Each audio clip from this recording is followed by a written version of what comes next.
Rena, as you mentioned, the president touched down and quickly tackled several very familiar topics. Joe Biden, COVID-19, and as you mentioned, some local Democratic leaders as well. But he also talked about an issue of some concern and a lot of division in recent weeks, the U.S. Postal Service.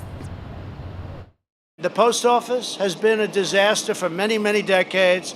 We want to strengthen the post office, make it good. These statements following weeks of the president challenging whether the post office could safely deliver an election that will largely rely on mail-in voting during a pandemic.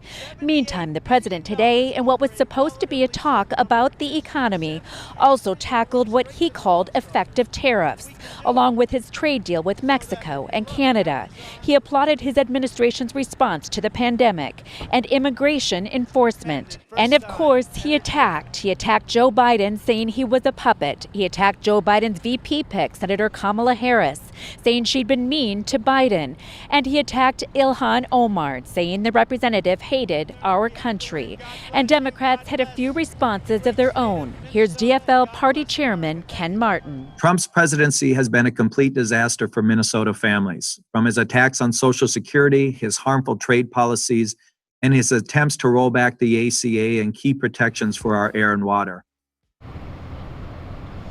I should also note that regarding USPS, Congress is calling for a review and additional funding for that agency. Meantime, we will hear more about what the president had to say about local Democratic leaders here in Minnesota, as well as Governor Walz, and what he had to say about the president's visit overall. That's coming up at 6 o'clock. Rena?